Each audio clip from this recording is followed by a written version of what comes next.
बंगाल में निलंबित टीएमसी विधायक ने बाबरी की नींव रखी, मौलवियों के साथ फीता काटा। 2 लाख से ज्यादा लोग मस्जिद के लिए ईंट लेकर पहुंचे। पश्चिम बंगाल के मुर्शिदाबाद जिले के बेलडांगा में टीएमसी से निलंबित विधायक हुमायूं कबीर ने शनिवार को अयोध्या की बाबरी मस्जिद की तर्ज पर बनने वाली मस्जिद की आधारशिला रखी। कबीर ने कड़ी सुरक्षा व्यवस्था के बीच मंच पर मौलवियों के साथ फीता काटकर औपचारिकता पूरी की। इस दौरान नारा तकबीर, अल्लाहू अकबर के नारे लगाए गए। कार्यक्रम में 2 लाख से ज्यादा लोगों की भीड़ जुटी। बंगाल के अलग अलग जिलों से आए लोगों में कोई अपने सिर, कोई ट्रैक्टर ट्रॉली तो कोई रिक्शा या वैन से ईंट लेकर कार्यक्रम स्थल पर पहुंचा था। मुर्शिदाबाद के बेलडांगा में निलंबित टीएमसी विधायक हुमायूं कबीर ने शनिवार को बाबरी मस्जिद की तर्ज पर बनने वाली मस्जिद की आधारशिला रखी। कार्यक्रम कड़ी सुरक्षा में हुआ, जहां मौलवियों के साथ फीता काटा गया। मौके पर नारा तकबीर के नारे लगे और 2 लाख से ज्यादा लोग जुटे।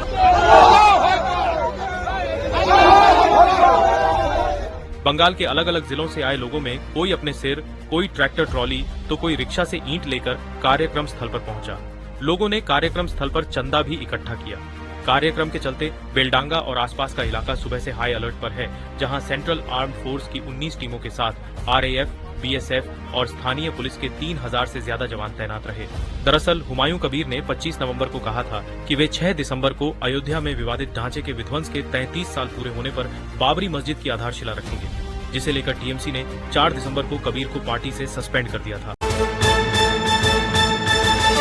छात्रा का अश्लील वीडियो वायरल, आरोपियों के घर ढहाए। मंदसौर का शामगढ़ आज रहा बंद। 3 दिन से चल रहा था विरोध प्रदर्शन। मंदसौर के शामगढ़ में नाबालिग का अश्लील वीडियो बनाकर वायरल करने के 2 आरोपियों के खिलाफ शनिवार को भारी विरोध के बीच प्रशासन ने सख्त कार्रवाई की। सुबह से बंद रहे बाजार, मंडी और स्कूल कॉलेजों के बीच शहर में तनाव बढ़ा तो दोपहर बाद पुलिस बल की मौजूदगी में दोनों आरोपियों के अवैध निर्माण ढहा दिए गए। पहले आरोपी रेहान के मकान को अवैध हिस्सा ढहाया गया। इसके बाद दूसरे आरोपी बाबू के घर को तोड़ने की कार्रवाई शुरू की गई। आरोपियों को कोर्ट में पेश कर रिमांड पर भेज दिया गया है, जबकि प्रशासन ने लोगों से शांति बनाए रखने की अपील की। मंदसौर के शामगढ़ में नाबालिग से जुड़े अश्लील वीडियो के मामले में आरोपियों के घर पर बुलडोजर चलाया गया। गुस्साए हिंदू संगठन के लोगों ने एसडीओपी दिनेश प्रजापति का पुतला भी जलाया। शनिवार को घटना के विरोध में शामगढ़ बंद रहा। 2 आरोपी रेहान और बाबू का नाम सामने आया। पुलिस ने दोनों आरोपियों को 12 घंटे में गिरफ्तार कर लिया था। रेहान के घर का आगामी हिस्सा, जो कि 2 से 2.5 फीट तक का अतिक्रमण वाला था, उसको प्रशासनिक टीम ने ढहा दिया है। दोनों आरोपियों ने 16 साल की लड़की को चाकू की नोक पर धमकाकर अश्लील वीडियो बनाया और 5 लाख रुपए की मांग की थी। आरोपियों ने 2 लाख लेने के बाद भी वीडियो वायरल कर दिया था। चंडीगढ़ एयरपोर्ट पर ड्यूटी जा रहे आर्मी जवान फंसे। इंडिगो फ्लाइट लेट होने से एक्टर सोनू सूद भी परेशान। टैक्सी डिमांड बढ़ने से कीमत 3 गुना।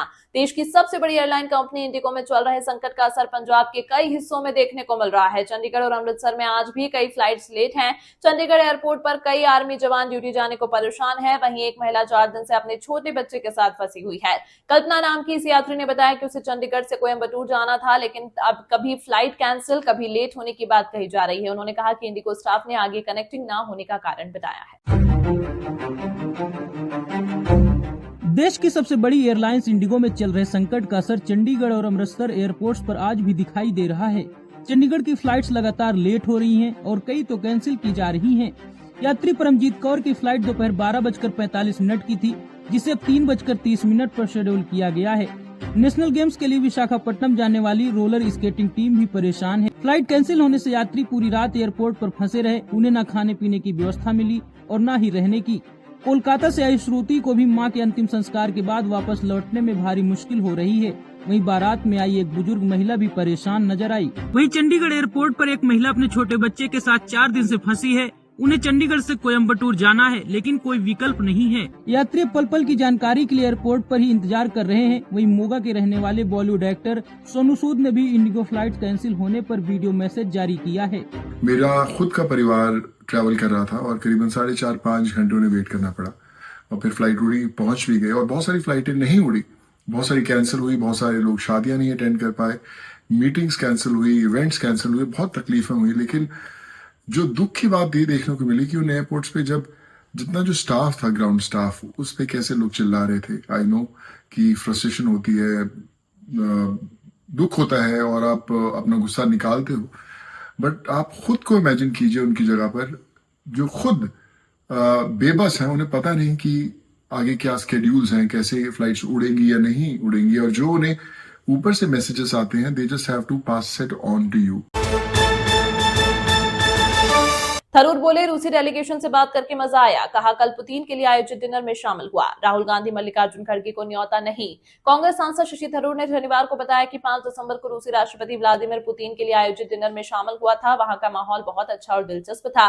रूसी प्रतिनिधिमंडल के साथ बातचीत करके मजा आ गया। थरूर ने एक्स पर पोस्ट कर यह जानकारी दी। इस डिनर में लोकसभा में विपक्ष नेता राहुल गांधी और राज्यसभा में नेता प्रतिपक्ष मल्लिकार्जुन खड़गे को न्योता नहीं।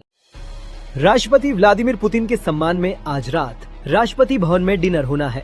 मीडिया रिपोर्ट्स के मुताबिक राहुल गांधी और मल्लिकार्जुन खड़गे को निमंत्रण नहीं मिला।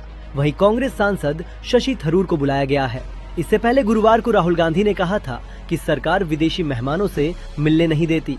उन्होंने कहा था कि विपक्ष भारत का प्रतिनिधित्व करता है, लेकिन मुलाकात की अनुमति नहीं मिलती। सरकार ने राहुल के आरोपों को गलत बताया। सरकारी सूत्रों के मुताबिक जून 2024 के बाद राहुल कम से कम 4 विदेशी नेताओं से मिल चुके हैं। इसमें बांग्लादेश की पूर्व प्रधानमंत्री शेख हसीना भी शामिल है। सूत्रों ने कहा कि विदेशी डेलीगेशन खुद तय करता है कि वो किन नेताओं से मिलना चाहता है। शशि थरूर हाल में विदेश नीति से जुड़े प्रयासों में सक्रिय रहे। पुतिन 4 दिसंबर को 2 दिवसीय दौरे पर भारत आए हैं। ये दौरा भारत रूस रणनीतिक संबंधों के 25 साल पूरे होने पर हो रहा है। राजस्थान एमपी के 37 शहरों में तापमान 10 डिग्री से नीचे। 8 दिसंबर से और बढ़ेगी ठिठुरन। उत्तराखंड हिमाचल में बर्फबारी का अलर्ट। केदारनाथ में -14 डिग्री पारा। पहाड़ी इलाकों से आ रही बर्फीली हवाओं ने कई राज्यों में ठिठुरन बढ़ा दी है। राजस्थान के 18 शहरों में शुक्रवार को तापमान 10 डिग्री से नीचे आ गया। 7 शहरों में तापमान 5 डिग्री से नीचे पहुंच गया। फतेहपुर 1.9 डिग्री के साथ सबसे ठंडा शहर रहा। लुड़कणसर में 3.2, सीकर में 3 और नागौर में 3.1 पारा रिकॉर्ड हुआ। मध्य प्रदेश के 19 शहरों में तापमान 10 डिग्री से नीचे पहुंच गया। पचमढ़ी में पारा सबसे कम 5.8 डिग्री रिकॉर्ड हुआ। मौसम विभाग के अनुसार पहाड़ों से सर्द हवाएं आने के कारण 7 और 8 दिसंबर को सर्दी का असर और पड़ेगा। पहाड़ों की बर्फीली हवाओं ने कई राज्यों में ठंड बढ़ा दी है। राजस्थान के 18 शहरों में शुक्रवार को तापमान 10 डिग्री से नीचे आ गया। वहीं 7 शहरों में तापमान 5 डिग्री से नीचे रिकॉर्ड किया गया। राज्य का फतेहपुर 1.9 डिग्री के साथ सबसे ठंडा शहर रहा। वहीं सीकर में 3 डिग्री पारा रिकॉर्ड हुआ। मध्य प्रदेश के भी 19 शहरों में तापमान 10 डिग्री से नीचे दर्ज किया गया। पचमढ़ी 5.8 डिग्री के साथ प्रदेश का सबसे ठंडा शहर रहा। मौसम विभाग के मुताबिक सर्द हवाओं के कारण 7 और 8 दिसंबर को और ज्यादा सर्दी पड़ेगी। उत्तराखंड में भी बर्फबारी का दौर जारी है। चमोली के औली में ठंड से नदी और नाले जम गए हैं। केदारनाथ में शुक्रवार को -14 और बद्रीनाथ में -11 डिग्री तापमान दर्ज हुआ। क्रू मेंबर की कमी का सामना कर रही इंडिगो एयरलाइन की फ्लाइट्स कैंसिल होने से लगातार 5वें दिन लोग परेशान हैं। एयरपोर्ट पर अफरा तफरी है। कई जगह परेशान पैसेंजर्स ने जमकर हंगामा किया। एयरपोर्ट पर सूटकेस के ढेर पड़े हैं। 3 से 4 दिनों से लोगों को सामान नहीं मिला है। फ्लाइट का इंतजार कर रहे लोगों ने जमीन पर रात गुजारी। फ्लाइट कैंसिल होने के चलते बेंगलुरु एयरपोर्ट पर यात्री रोते नजर आए। इधर लखनऊ एयरपोर्ट पर यात्री लाइन में खड़े होने के विवाद में आपस में भिड़ गए। उधर बेंगलुरु एयरपोर्ट पर एक यात्री के साथ आई बिल्ली भी फ्लाइट के इंतजार में परेशान नजर आई। क्रू मेंबर्स की भारी कमी झेल रही इंडिगो एयरलाइन ने लोगों की मुश्किलें बढ़ा दी हैं।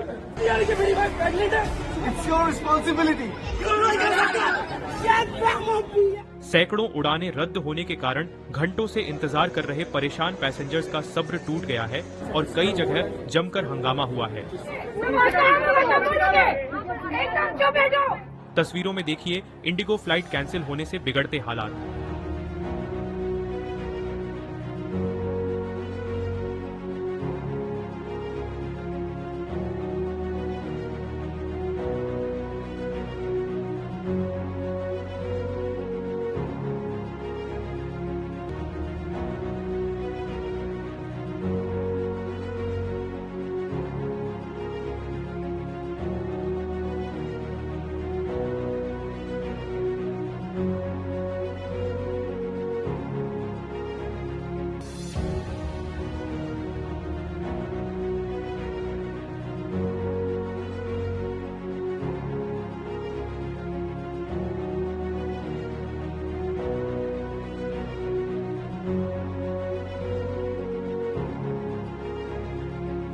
जुबिन गर्ग की मौत केस में 12 दिसंबर को चार्जशीट, अब तक 7 गिरफ्तार। सिंगापुर में 19 सितंबर को सिंगर की मौत हुई थी। असम पुलिस सिंगर जुबिन गर्ग की मौत के मामले में 12 दिसंबर को चार्जशीट दाखिल करेगी। केस की जांच कर रहे सीआईडी के स्पेशल डीजी मुन्ना प्रसाद गुप्ता ने शनिवार को बताया कि इस केस की जांच पूरी हो चुकी है। केस में अब तक 7 गिरफ्तारियां हो चुकी हैं। 300 से ज्यादा गवाहों से पूछताछ की गई है। जुबिन की मौत 19 सितंबर को सिंगापुर में के स्कूबा डाइविंग के दौरान समुद्र में डूबने से हुई थी। गुप्ता ने कहा कि अब मामले में अधिक जानकारी चार्जशीट दाखिल होने के बाद ही दी जाए। सरकार का निर्देश, इंडिगो कल तक पैसेंजर्स को रिफंड दे, 48 घंटे में सामान लौटाए। हवाई किराया फिक्स, 500 किलोमीटर तक 7,500 लगेंगे। इंडिगो एयरलाइन संकट मामले में केंद्र सरकार ने 4 दिन बाद शनिवार को सख्ती दिखाई। सिविल एविएशन मिनिस्ट्री ने इंडिगो को निर्देश दिया है कि वह रविवार रात 8 बजे तक कैंसिल टिकट का पैसा पैसेंजर को वापस करे। पैसेंजर के लगेज भी 48 घंटे में लौटाएं। इसके अलावा सरकार ने दूसरी एयरलाइन से कहा कि वह तय हवाई किराए से ज्यादा ना ले। सरकार ने हवाई किराया फिक्स कर दिया है। अब 500 किलोमीटर तक हवाई सफर में 7,500 रुपए किराया लगेगा। वहीं 500,000 किलोमीटर तक अधिकतम 12,000 से 1,500 किलोमीटर तक अधिकतम 15,000 और 1,500 किलोमीटर से ऊपर अधिकतम 18,000 लगेंगे। हालांकि इसमें बिजनेस क्लास शामिल नहीं है।